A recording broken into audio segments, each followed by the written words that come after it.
हिमालय की ऊंची चोटियों पर, जहां चारों तरफ बर्फ ही बर्फ थी, जहां सर्द हवा सांसों को रोक देने वाली थी, वहीं समाधि में लीन थे महादेव, भोलेनाथ। ना तन पर वस्त्रों का अभिमान, ना मौसम का भय, ना सुख की चाह, ना दुख की परवाह। कैलाश पर्वत पर जब सर्दी अपने चरम पर थी, तब देवता भी कांप रहे थे। इंद्र का सिंहासन हिल रहा था, सूर्य की किरणें भी कमजोर पड़ गई थीं। लेकिन भोले बाबा, वो ध्यान में थे। उनके शरीर पर बस भस्म, गले में नाग और जटाओं में मां गंगा। एक गरीब भक्त की पुकार उसी समय। हिमालय की तलहटी में एक छोटा सा गांव था। वहां रहता था नीलकंठ नाम का एक गरीब लकड़हारा। उसके पास ना गर्म कपड़े थे, न जलाने के लिए लकड़ी, और ना खाने के लिए अन्न।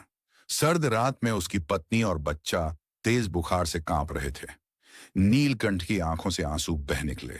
वो कांपते हाथों से बोला, हे भोले बाबा, आप तो औघड़ हैं, दीनों के दयालु हैं।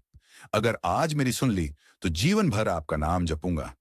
महादेव की लीला। कैलाश पर ध्यान टूटता है। महादेव की तीसरी आंख हल्की सी खुलती है। उनके मुख पर करुणा फैल जाती है।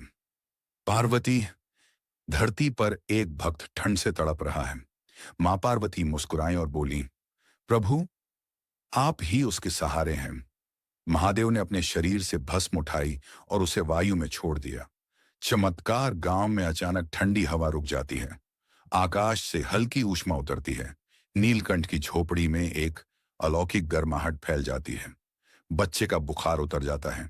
पत्नी की सांसें सामान्य हो जाती हैं। नीलकंठ की आंखें भर आती हैं। वह जमीन पर गिरकर रोने लगता है।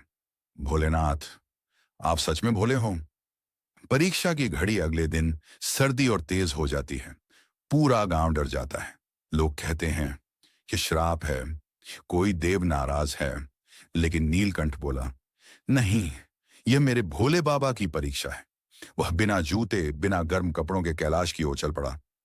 भक्ति की जीत 3 दिन 3 रात बर्फ में चलता रहा। अंत में वह बेहोश होकर गिर पड़ा। तभी उसे स्वप्न में दर्शन हुए। महादेव त्रिशूल लिए खड़े थे।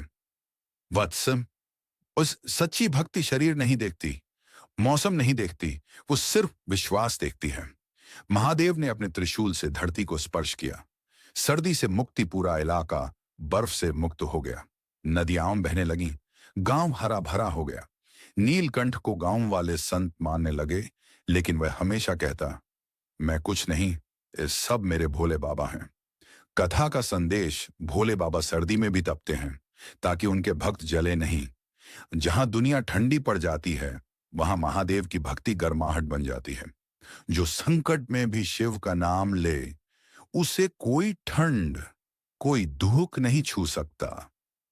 अंत में एक पंक्ति उटरो के लिए, सर्दी हो या संकट, भोले बाबा हर पल संग हैं। हर हर महादेव।